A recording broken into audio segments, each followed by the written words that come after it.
तो आज मैं यहाँ पर खड़ा होकर समापन कई प्रोग्राम हम कर रहे हैं। अगर आप गांव वालों का सहयोग ना होता तो शायद ये प्रोग्राम आज समापन का ना हो पाता। इसलिए आप सभी लोग सहयोग के जो आपने सहयोग दिया है उसके लिए बहुत बहुत आप सबको साधुवाद, बहुत बहुत आप लोगों का शुक्रिया। संजय मास्टर जी हमारे जय भीम नमो बुद्धाय। बाहर से आए सभी सम्मान्य अतिथिगण, जो मेरे प्यारे ग्रामवासियों, ये आज एक ऐसा पल है कि शायद ही मैं इसे दूसरी बार देख रहा हूं। एक बार पहले भी हुआ था जब हमारे वकील साहब, तो जब मैं छोटा था तब हुआ था प्रोग्राम ये ऐसा, और आज दूसरी बार ऐसा हो रहा है तो बड़ा गर्व सा महसूस हो रहा है कि कुछ ना कुछ तो हुआ है। साथ ही धन्यवाद देना चाहूंगा जो हमारे अतिथि हैं, उन्होंने अपना कीमती समय निकालकर हमारे गांव में अपने चरण पधारे।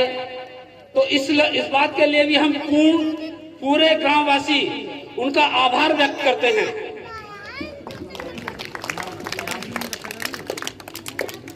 साथ ही साथियों, कोई भी रास्ता बिना शिक्षा के अलग नहीं होकर जाता। यदि आप शिक्षित हैं तो आप कोई भी मुकाम हासिल कर सकते हो, और यदि आप शिक्षित ही नहीं हो तो कुछ नहीं हो।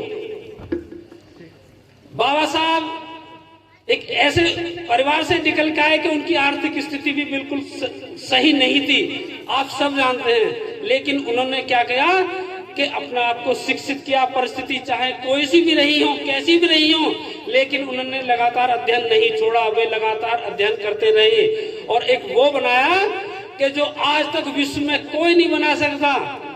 इसीलिए वे सिंबल ऑफ नॉलेज कहे जाते हैं।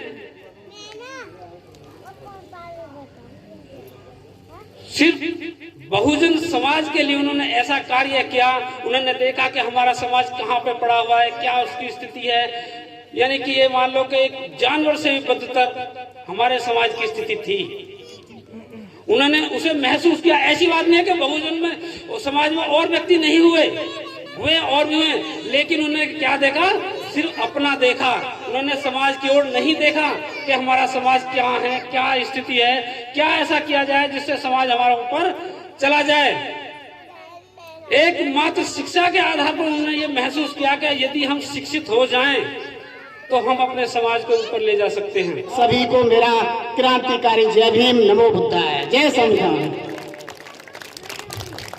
जैसा कि ये आप एक बैनर देख रहे हैं, ये 26 तारीख से, जो 26 तारीख को हमारा 71वां संविधान दिवस है, उसके तहत हमारे जो साथी हैं श्री अमर सिंह जी और उनके साथियों ने भरसक प्रयत्न किया और आप लोगों तक बाबा साहब के बनाए हुए संविधान का एक एक कॉपी देने की कोशिश की।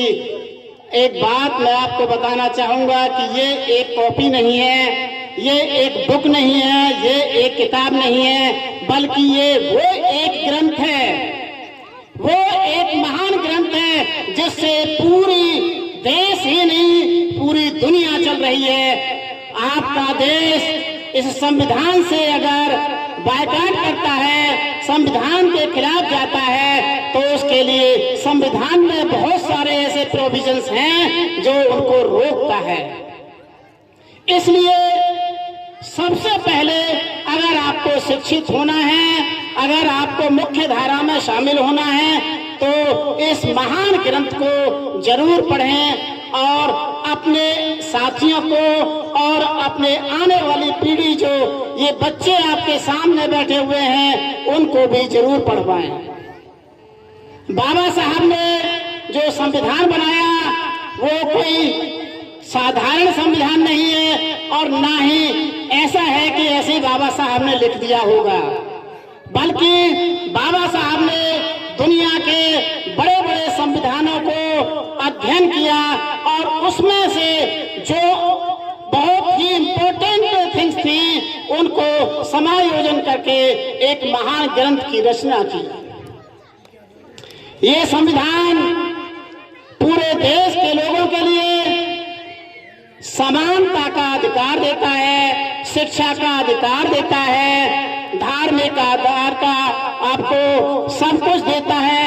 लेकिन जैसा कि इस देश के कुछ मनोवादी लोग ये सोचते हैं और ये दुष्प्रचार करते हैं कि बाबा साहब ने जो संविधान बनाया वो सिर्फ और सिर्फ दलितों के लिए या SC ST अनुसूचित जाति जनजाति के लिए बनाया। नहीं, बाबा साहब का बनाया हुआ संविधान देश के हर नागरिक के लिए है। और खासकर जो मेरे साथ मेरे पास में जो महिलाएं बैठी हुई हैं वो सबसे ज्यादा जानती हैं।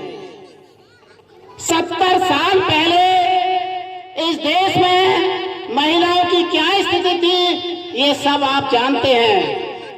महिलाओं के लिए ना पढ़ने का अधिकार था, ना संपत्ति का अधिकार था और ना ही बराबरी का अधिकार था। अरे धन्य है बाबा साहब जो महिलाओं को पुरुषों के बराबर अधिकार दिया और पुरुषों के बराबर उनको मुख्य धारा में लाकर खड़ा कर दिया। अंग्रेजों ने क्यों चैलेंज कर दिया था? अंग्रेजों ने चैलेंज किया था क्योंकि वो जानते थे कि यहाँ इतनी विभिन्नताएं हैं, छोटे छोटे मत हैं, इतनी जातियां, इतने धर्म हैं कि ये लोग किसी ऐसी बात पे, ऐसे किसी नियम कानून पे सहमत हो ही नहीं सकते जिसको सबके सब एक साथ सहमत हो जाएं। इसलिए अंग्रेजों ने चैलेंज कर दिया था कि संविधान बना के दिखाओ। और मेरा यहाँ तक विश्वास है कि अगर डॉक्टर भीमराव अंबेडकर साहब हमारे बीच नहीं होते तो अंग्रेज और शासन कर रहे होते, क्योंकि ये संविधान आज तक बन नहीं पाता और ये या तो फिर ये देश टुकड़ों में बंट जाता। क्योंकि ऐसे मत है यहाँ पे कि उनको एक चीज पे, एक नियम कानून पे, एक किताब पे विश्वास हो ही नहीं सकता। बाबा साहब ने एक ऐसा संविधान बनाया जिस पर आज भी 70 साल हो गए, आज भी सबके सब लोग सहमति से सर झुकाते हैं, उसको मानते हैं। और मैं तो मानता हूं कि इस दुनिया की यदि सबसे पवित्र किताब है तो वो हमारा भारत का संविधान है। जैसा कि यहाँ पे संविधान के विषय में बात चल रही है और हम लोग संविधान की बात कर रहे हैं, तो मैं इसके लिए स्लोगन से बात अपनी शुरू करना चाहूंगा।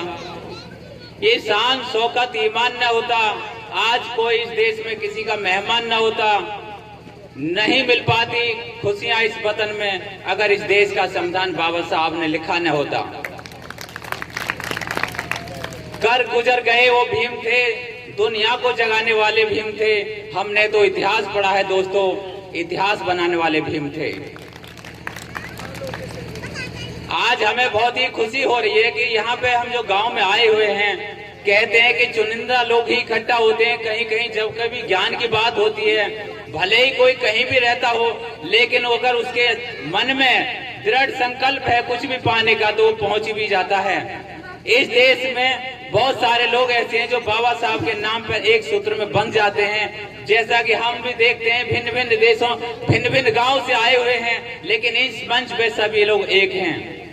आज मैं यहाँ पे श्री अमर सिंह एडवोकेट जी के उपलक्ष्य में जो ये प्रोग्राम हो रहा है उसी टीम से हूँ और आज खुशी महसूस कर रहा हूँ कि इस गांव में ऐसे लोग भी हुए हैं जो एक धन्यवाद के पात्र हैं, जो कि यहाँ पे एक जगाने का काम कर रहे हैं। सोए हुए जो वंचित लोग की तरह आज भी अपने आप को महसूस कर रहे हैं कि हम कुछ नहीं कर सकते, आज उनको जगाने का काम किया जा रहा है। और दिल्ली से आए हुए श्री सुजीत सम्राट जी और उनकी टीम के जितने भी सदस्य हैं, मैं उनका भी धन्यवाद करता हूं कि सभी लोग आज यहाँ पर अपने अपने विचार रख रहे हैं और अपना बहुत ही बड़ा कीमती समय निकाल करके यहाँ पर कुछ लोग जो अपनी बात को रखेंगे, कुछ ना कुछ ज्ञान की ही बातें करेंगे।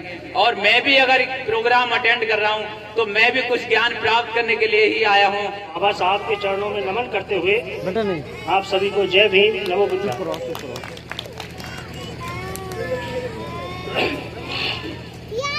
आज जो हम फल खा रहे हैं पके पकाए हुए, आज जो हम फल खा रहे हैं पके पकाए हुए, ये पेड़ है मेरे पुरखों के लगाए हुए। अगर हम नए पेड़ नहीं लगाएंगे तो आगे आने वाले बच्चे फल कहां से खाएंगे।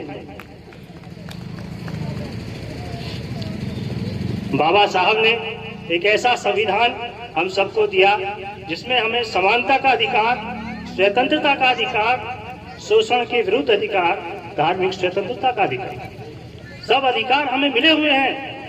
हम भारतीय संविधान को पढ़ें और अपने बच्चों को भारतीय संविधान को पढ़ाएं।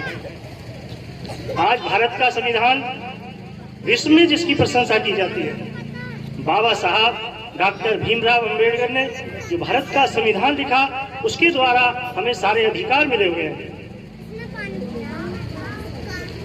बाबा साहब को सिंबल ऑफ नॉलेज कहा जाता है, लेकिन बाबा साहब ने संविधान लिखने के बाद जब संविधान को प्रस्तुत किया तो उन्होंने कहा था कि संविधान कितना ही भी अच्छा हो, यह अंततः बुरा साबित होगा अगर इसे उपयोग में लाने वाले लोग बुरे होंगे, उनकी नीयत साफ नहीं होगी। और संविधान कितना ही भी बुरा हो, वो अंततः अच्छा साबित होगा अगर उसे उपयोग में लाने वाले लोग अच्छे होंगे, उनकी नीयत साफ होगी। तो अंत में मैं यही कहना चाहता हूँ कि बाबा साहब ने जो नारा दिया कि शिक्षित बनो, संगठित बनो, संघर्ष करो, तो सबसे पहले तो हम शिक्षा के प्रति जागृत हैं। जब हम शिक्षित होंगे तभी हम संगठित होंगे, अपने अधिकारों को जानेंगे। तो अंत में मैं कहूँगा कि जो भारत का संविधान है, हम सब इसको पढ़ें, अपने बच्चों को पढ़ाएं, बच्चों को शिक्षा के लिए जागृत करें। अंत में सभी को जय भीम।